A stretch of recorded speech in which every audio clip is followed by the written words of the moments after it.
Hello, I'm Costa Rican, and in my culture, the way we handle interpersonal conflict is by actually trying to avoid having it.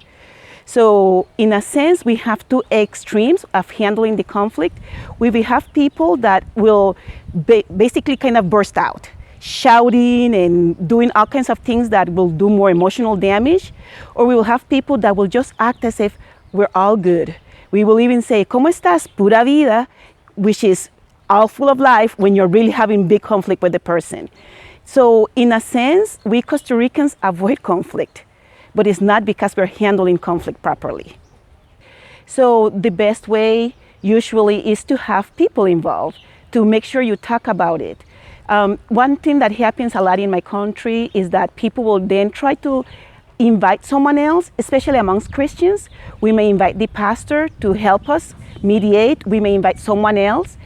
So we try to make sure that we handle conflict, because if not, what is going to happen is that we're going to do what we call serruchando el piso, which is kind of sawing off the floor of the other person where they're standing.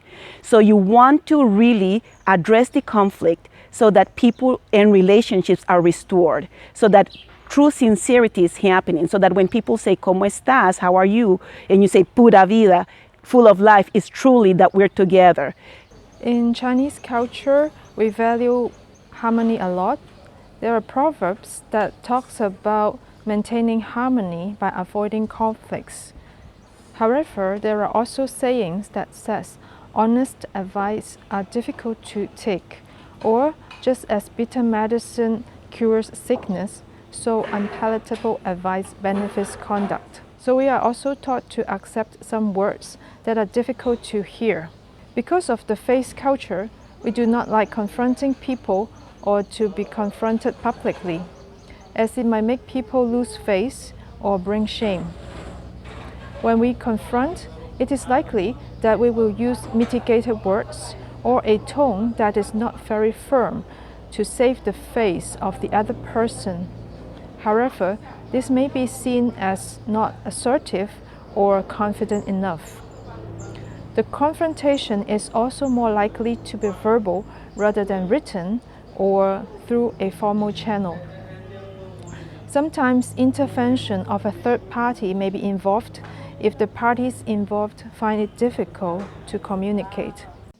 So generally in our culture, when there is a conflict or misunderstanding, it's almost never resolved just with the two parties involved. Sometimes, or more often than not, we invite elders that take part to the discussion. And when the two parties expose their views, the last word generally is from the elders that sometimes lead the two parties towards forgiveness and conciliation. So it's always a community-based conflict resolution in my culture. I would say it first depends on people's personality. But in France, I think the tendency is to avoid conflicts or to minimize conflicts. We don't like to go to a person or to speak about the problem directly. We hope that the conflict will stop by itself. Or sometimes we go to another person to explain about the situation and look for advice. But I think we all know that the better way would be to go to the person and look for a solution directly with the person. I am from Canada, and it's difficult to say what is the Canadian approach to resolving conflict, because Canada is a land that is full of people from different cultures, different parts of the world. And in Canada, we basically, you can say we have a division amongst English-speaking Canadians, French-speaking Canadians, and the First Nations peoples, who are the original inhabitants before European colonization. So a Canadian of Italian background will resolve conflict very different from a Canadian of, say, English background mainly British.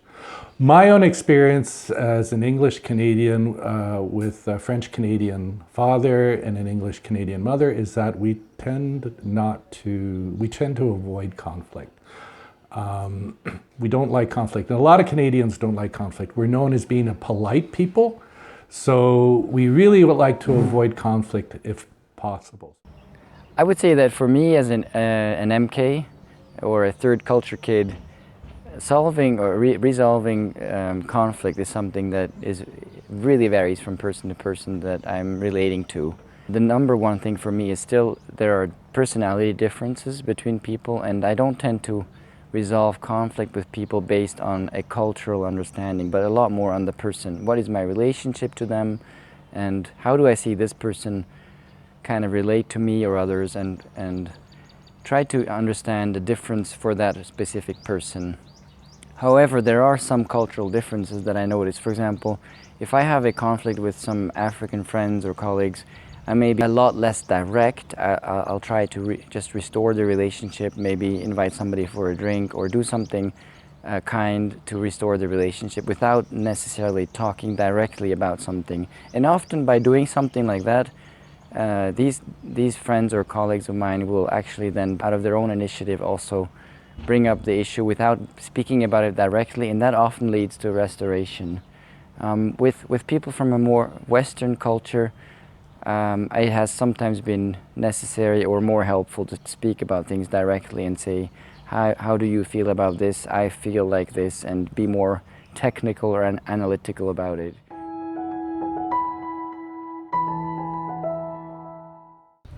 When it comes to mentoring, the nice thing is that because we are very relational, we feel free to talk to each other. As a mentee, I have total freedom to tell my mentor, this is what I'm thinking, this is how I'm feeling, and that's because our culture is very relational. We talk a lot. We try to talk and we try to make sure that we're hearing each other. But you have to always remember that the most important thing is relationship, saving the relationship. Traditionally, we see that mentor is someone capable, knowledgeable. The mentee should follow, obey, and listen.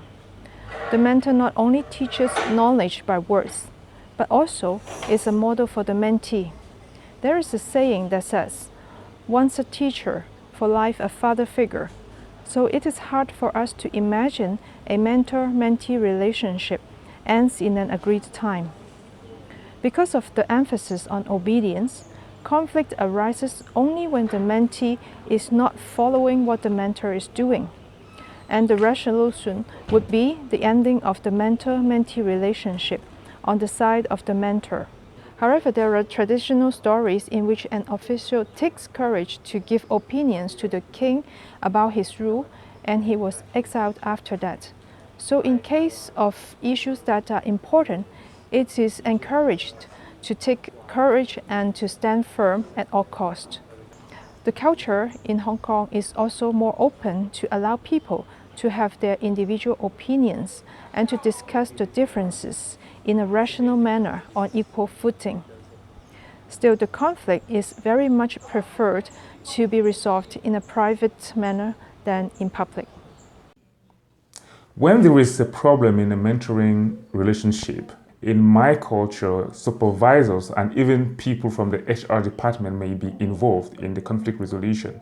And this is something that will be done in a closed group. And in that group, the two parties will expose their point of view. And when there is a resolution, it is good that the discussion and the outcome of the discussion is kept within the group. So it's very important that the profile of people that will be involved should mainly include their ability to keep secret and actually not publicize what has been discussed within the group. In a mentorship relationship, I think it depends if it's a relationship of trust or not. If it's a good relationship, I think there is no problem to discuss about the problem with the mentor or mentoree. Look for a solution together. If the relationship is broken, I think we would better go to a third person and look for advice or to help us in that relationship. Well, I think for me personally, I recognize that, of course, it's important to deal with conflict when it comes up. But for me, and I think many people of a similar culture as myself in Canada, where we tend to be indirect, we want to go about it gently. So say I am a mentor and I recognize there's something to be spoken about. I would approach the person, well then I'd have to take into account their own culture. For instance, if it's a German, a Dutch, we know they're direct. So I think I know enough now to be as direct as possible with them. But if it's someone from the United States, generally American, Canadian, British, that a better, gentle approach is better. So I might go and say, I've noticed something like this. Can you help me understand what's going on? And then take it from there, but always trying to be a bit gentle. The way I see conflict resolution being an important part of mentoring relationships is, I would say, mainly to do with how goals and expectations are communicated and met. And I would say probably some of the biggest differences are just with regards to who is expected to set the goals, how much dialogue is there supposed to be, and how regularly can one ask and follow up. And there are just huge differences, not just culturally, but between people and the amount of time they have. And I would say it's probably really important to just be aware that there are all kinds of ways to find out and communicate what one is expecting. And whether it's by email or face-to-face or using social media, I think in every context, both the mentee and the mentor need to really be proactive in addressing those kinds of issues, and that can resolve probably some of the biggest conflict that can happen